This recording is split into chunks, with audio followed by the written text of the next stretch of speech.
예레미야 29장 10절에서 13절에 있는 말씀, 제가 가지고 있는 성경 구약 1096페이지입니다. 예레미야 29장 10절로 13절에 있는 말씀 봉독합니다.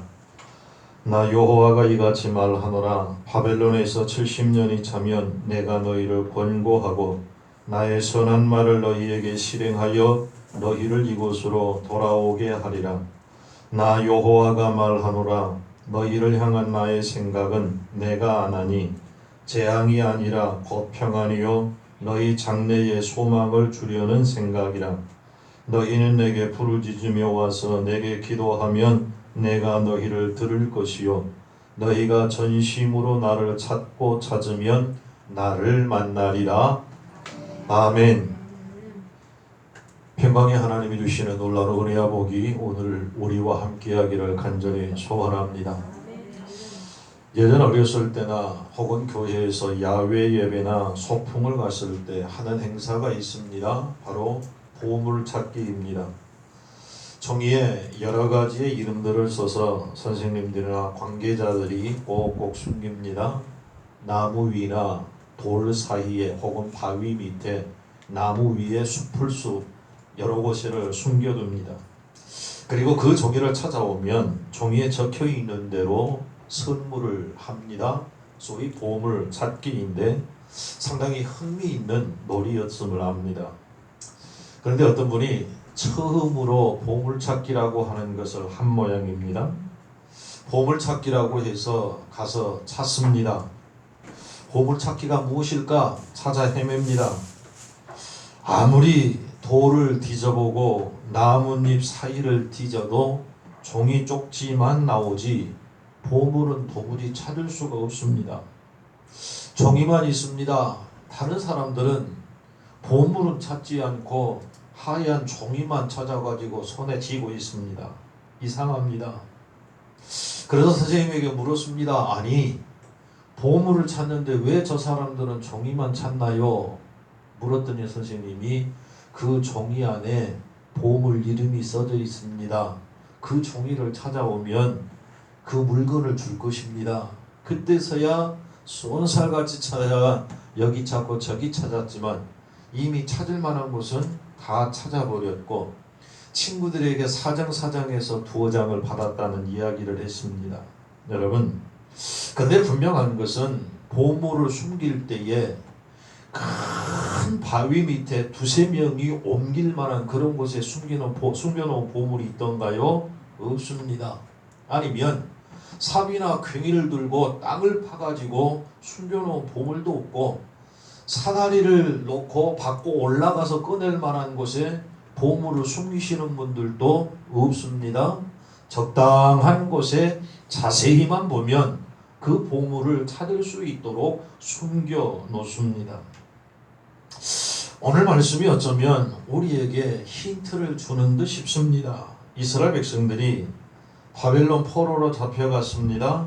포로 생활은 너무나 비참합니다. 인간 취급을 받지 못합니다.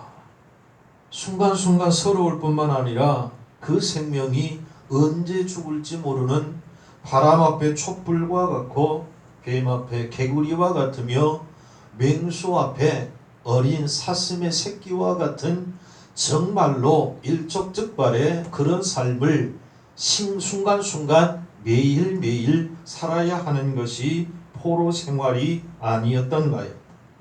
이스라엘 백성들이 바벨론에 포로로 잡혀갔습니다. 그럴 때 예레미야를 통해서 하나님께서 주신 말씀이 오늘 말씀입니다. 여호와께서 이같이 말씀하시느니라. 바벨론에서 70년이 차면 내가 너희를 돌보고 나의 선한 말을 성취하여 너희를 이곳으로 돌아오게 하리라. 여호와의 말씀이니라. 너희를 향한 나의 생각을 내가 아나니 평안이요 재앙이 아니니라. 너희에게 미래와 희망을 주는 것이라. 너희가 내게 부르짖으면 내게 와서 기도하면 내가 너희 기도를 들을 것이요 너희가 온 마음으로 나를 구하면 나는 찾을 것이요 나를 만나리라 라고 말씀을 합니다. 성도 여러분, 하나님께서 우리에게 너무나 귀한 말씀을 하십니다. 너희가 온 마음으로 나를 구하면 나는 찾을 것이요 나를 만나리라 라고 말씀을 합니다. 너희가 온 마음을 다하여 부르짖어 기도하면 하나님께서 나를 찾으시고 나를 만나 주시겠다 약속하심을 믿으시기 바랍니다. 하나님께서 우리를 찾을 수 있도록 숨겨놓은 보물이시라는 말씀입니다. 땅을 파지 말라는 말입니다. 사다리를 놓고 헛다리 짚지 말라는 말씀입니다. 내게 나와 부르짖어 기도하면 나는 너희를 찾을 것이고 나를 만날 것이라 약속하셨습니다. 그렇다면 하나님께서 우리가 찾을 수 있도록 숨겨놓은 보물이 무엇일까요? 첫째, 하나님이십니다.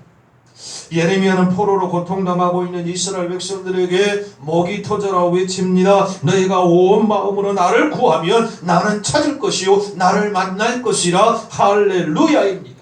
사랑하는 성도 여러분, 사람에게 가장 중요한 것이 무엇인가요? 바로 하나님을 만나는 것임을 믿으시기 바랍니다.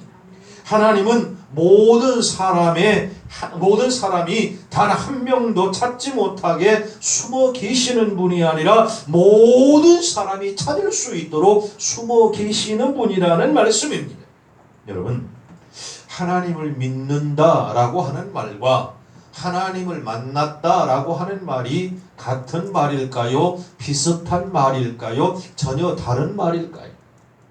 하나님을 믿으십니까? 아멘 소리가 어째 그냥 다 들어간 가뭄에 목말라갖고 하는 소리 같아요. 하나님을 믿으십니까? 하나님을 지금도 찾고 계십니까? 하나님을 만나셨습니까? 여러분, 하나님을 믿는다고 하는 말과 하나님을 만났다라고 하는 말이 별 차이가 없는 것 같지만 하늘과 땅보다 더 큰 차이가 있음을 성경은 우리에게 말씀합니다. 하나님의 사람 모세가 80세까지 하나님을 믿었던 사람입니다. 하나님을 믿지 않는 것이 아니라 하나님을 믿었습니다. 그런데 80세가 되어서야 호렙산 가시나무 떨기에서 하나님을 만났을 때에 그의 삶이 180도 바뀌었음을 성경은 우리에게 말씀합니다. 우리 또한 하나님을 믿을 뿐만 아니라 내가 믿는 그 하나님을 만나는 놀라운 역사가 있기를 주의 이름으로 소원하고 축복합니다. 하나님은 분명히 살아계십니다. 숨어 계십니다. 그러나 찾으려고 하는 사람에게 나타나 주신다는 말입니다. 만나도 좋고 안 만나도 좋은 그 사람에게 나타나신 것이 아니라 애쓰고 힘써 하나님 앞에 나와 구복하여 기도할 때 찾으려고 애를 쓸 때에 나는 너를 찾을 것이고 찾아올 것이고 만나 주심을 믿으시기 바랍니다. 예수님 이후에 가장 예수님을 닮았다라고 하는 사람 한 분을 뽑으라고 하면 모두가 다 어거스틴이라 말합니다. 예수님은 한 분이시지만 먼저 왔던 우리의 선배들도 또 나중에 올 우리 후배들도 지금 이 땅에 생존하고 있는 예수를 믿는 그 모든 사람들이 예수님을 닮고자 애쓰고 힘을 씁니다. 그런데 그 가운데서 가장 예수님을 닮은 사람이 어거스틴이라는 말입니다. 어쩌면 우리 모두는 지금도 어거스틴의 영향을 받고 있다 해도 잘못은 아닐 것입니다. 이 어거스틴은 어려서부터 예수님을 잘 믿고 예수님을 만난 것 아닙니다. 그의 삶은 방탕이었습니다. 술과 여자로 살고 있었습니다. 그는 방탕한 일을 위하여 눈물로 기도하니가 바로 그의 어머니 모니카 여사였습니다. 이 모니카는 어렵고 힘들 때마다 목사님이셨던 암브로시우스 목사님을 찾아가서 기도를 못하겠고 함께 기도하는데 그럴 때마다 암브로시우스 목사님은 그 어머니 모니카에게 그렇게 말을 합니다. 기도하는 부모의 자녀는 절대 망하는 법이 없습니다. 할렐루야. 기도의 자녀는 잘못됨이 없음을 믿으시기 바랍니다. 비록 곁길로 갈 수 있습니다. 지금 한순간 잘못될 수 있습니다. 그러나 기도의 자녀는 결코 잘못된 것이 아니라 반드시 하나님께로 돌아옴을 믿으시기 바랍니다. 어느 날인가 술에 잔뜩 취해 있을 때에 비몽사몽간에 하나님의 음성을 듣습니다. 하나님께서 그에게 말씀을 펴라는 것입니다. 성경이 가까이 있습니다. 그래서 성경을 찾아보았습니다. 로마서 13장 11절로 14절에 있는 말씀이었습니다.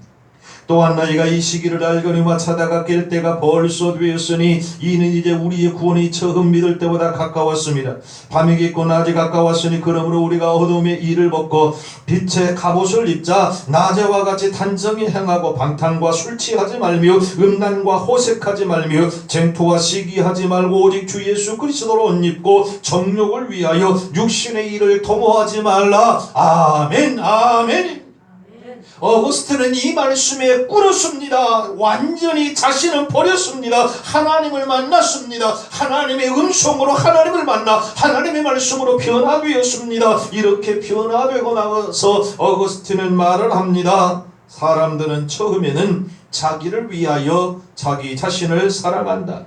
그러나 그 후에는 자기를 위하여 하나님을 사랑하고 하나님을 위하여 나를 사랑한다. 그러나 성숙한 사람은 하나님을 위하여 자기 자신을 사랑한다 라고 말입니다.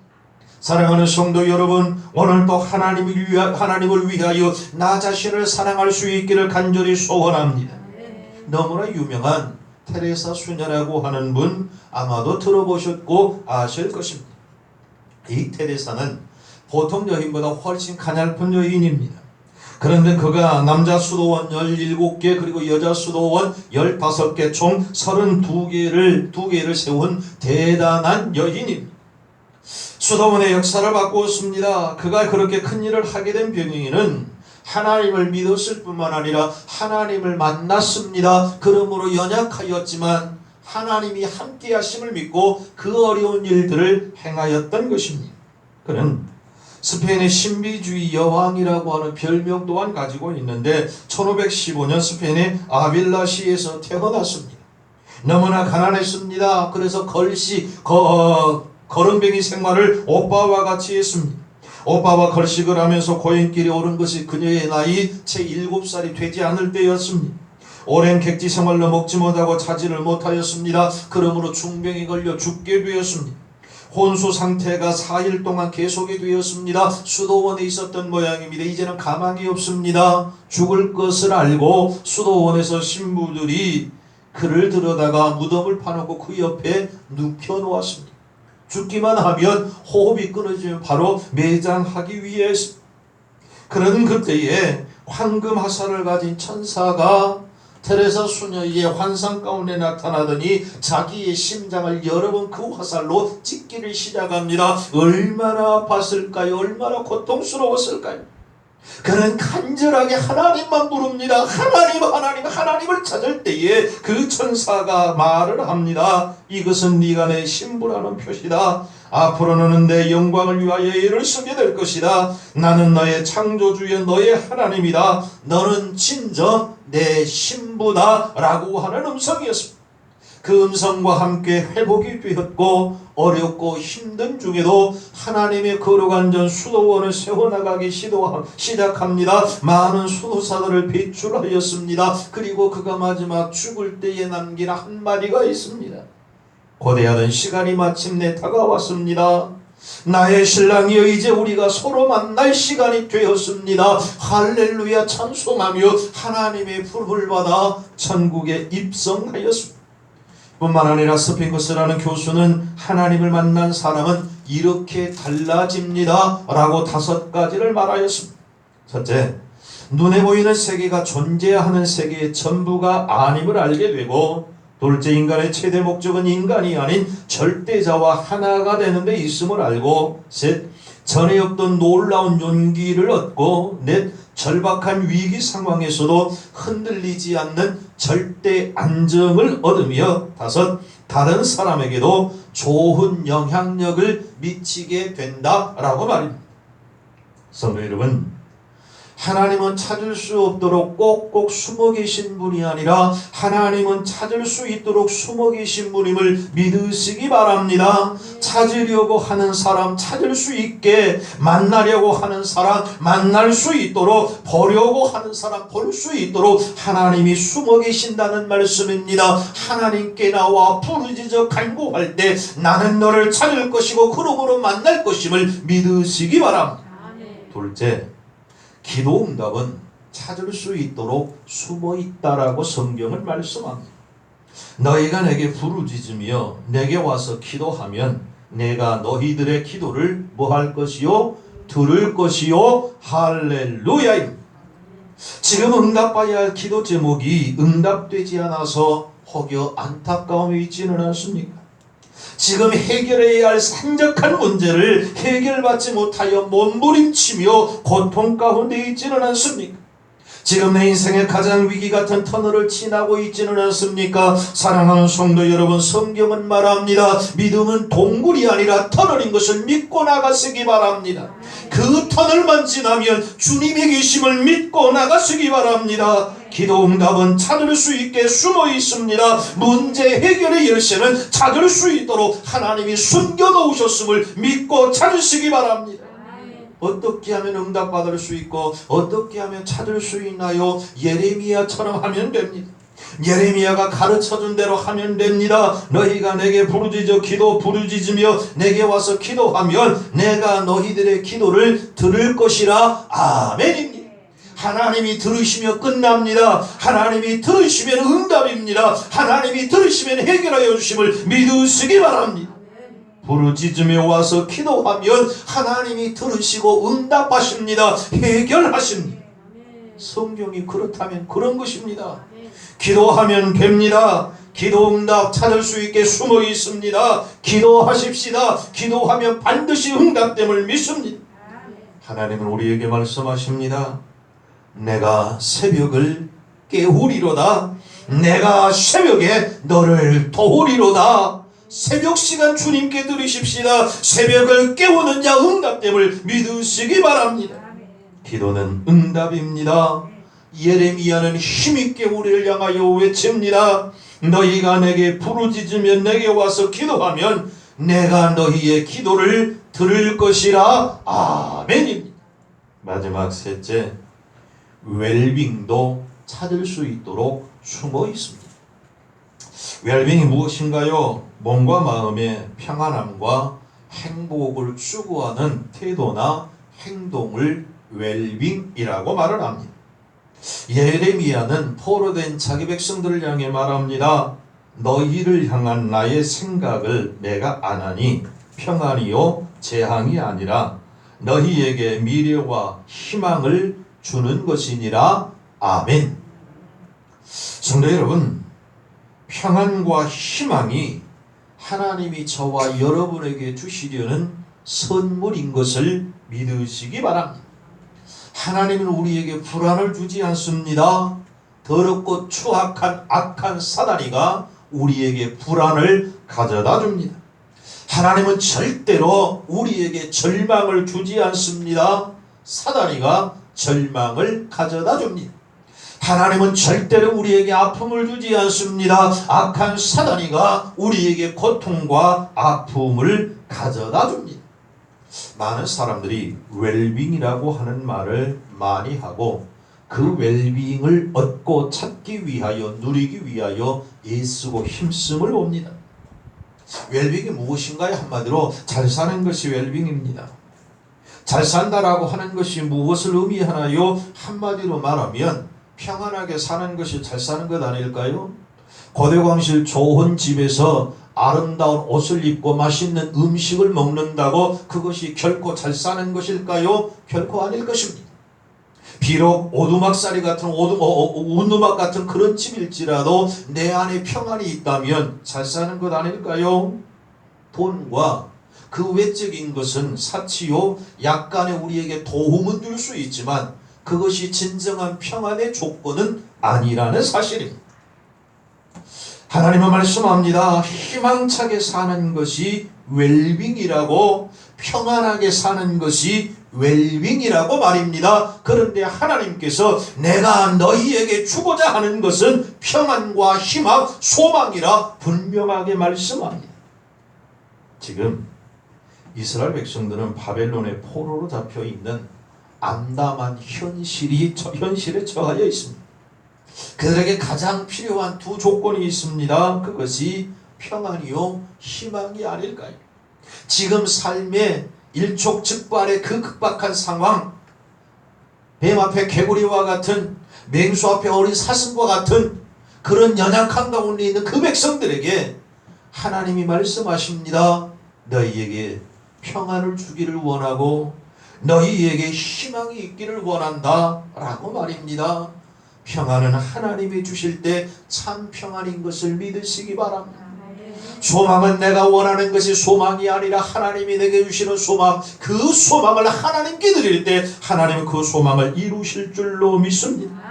모두가 불안해하고 있습니다. 모두가 절망 속에 있습니다. 그러나 평안과 희망은 찾을 수 있게 숨어 있다라고 하나님의 사람 예레미야는 그 백성을 향하여 외칩니다. 평안과 희망 지금도 찾을 수 있게 숨어 있습니다. 오영석이라고 하는 한 소년, 가난한 소년이 있습니다. 초등학교로 간신히 졸업을 하고 공부를 하고 싶은데 상급학교 진학이 너무 가난해서 어렵습니다. 지나갈 수 없게 될 지경입니다. 그는 하나님 앞에 편지를 씁니다. 짤막합니다.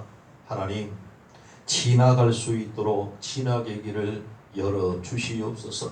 하나님, 진학의 길을 열어달라는 편지를 꼭꼭 눌러 쓰고 봉투에 담아 우체통에 넣었습니다. 받는 분은 주소가 없습니다. 하나님께 라고 하는 것이 받는 분의 주소입니다. 그리고 자기 주소를 썼습니다. 우체부가 우편통을 열고 편지를 다 수거하고 나누는데 보니까 희한한 주소가 있습니다. 하나님께, 대한민국에 하나님께 주소 있나요? 고민합니다. 이걸 어떻게 해야 될까? 하나님께. 그렇다고 내가 천국까지 갈 수도 없고 어떻게 할까? 고민하던 중에 하늘을 쳐다보는데 그 유리 사이로 교회 십자가가 보이더랍니다. 그때서 맞다. 하나님은 교회에 계시지. 하나님 교회에 계신가요? 내 안에 계심을 믿습니다. 그리고는 다 그 자리에 놓고 그 편지를 들고 교회 가서 교회 우체통에 다 놓고 돌아왔습니다. 우체통에 있는 그 편지를 목사님이 받으셨습니다. 제법 큰 교회였던 모양입니다. 그 간절함 듣고 목사님이 밑에 있는 주소를 찾아 영석이를 찾아가서 그를 교회로 인도했고 교회 안에서 함께 숙식을 하면서 진학을 시켰습니다. 대학까지 갔습니다. 해외 유학까지 보냈습니다. 결국 한국신학대학교 조직신학 교수가 되었습니다. 사랑하는 성도 여러분, 찾으려고 애쓰는 자에게 하나님이 찾게 하시고 만나주심을 믿으시기 바랍니다. 희망과 평안 찾을 수 있게 숨어 있다는 말씀입니다. 결론의 말씀을 드리고 말씀을 맺습니다. 사랑하는 성도 여러분, 하나님은 찾을 수 있게 숨어 있습니다. 기도 응답은 찾을 수 있게 숨어 있습니다. 평안과 희망 찾을 수 있게 숨어 있습니다. 못 찾게 꼭꼭 숨겨놓은 것이 아니라 잘 찾을 수 있도록 하나님은 숨겨놓으셨습니다. 하나님은 좋은 것 모두를 찾을 수 있게 만들어 놓으셨습니다. 왜 두려워하십니까? 왜 망설이십니까? 내게 나와 부르짖어 기도하면 하나님이 만나주시겠다. 나는 찾을 것이요 너는 만날 것이라 말씀하십니다. 성도 여러분, 하나님을 찾아 만나고 직접 그 얼굴을 대면하여 확신 가운데 우리의 남은 삶이 예수님의 거룩한 증인으로 복된 삶을 살아가시기를 우리 구주 예수 그리스도의 이름으로 축복합니다. 기도하십시다. 전능하신 하나님, 감사합니다. 너희가 온 마음으로 나를 구하면 나는 찾을 것이요 나를 만나리라. 아멘. 그 말씀을 믿습니다. 기도 응답 찾을 수 있게 숨어 있고 평안과 희망 찾을 수 있게 숨어 있음을 믿고 하나님 앞에 부르짖어 기도하기를 마다하는 어리석은 자가 아니라 하나님께 나와 구복하여 간구함으로 하나님의 낯을 배우고 응답받고 찾는 복된 성도들 되게 하여 주시옵소서. 예수님의 이름으로 기도하옵나이다. 아멘.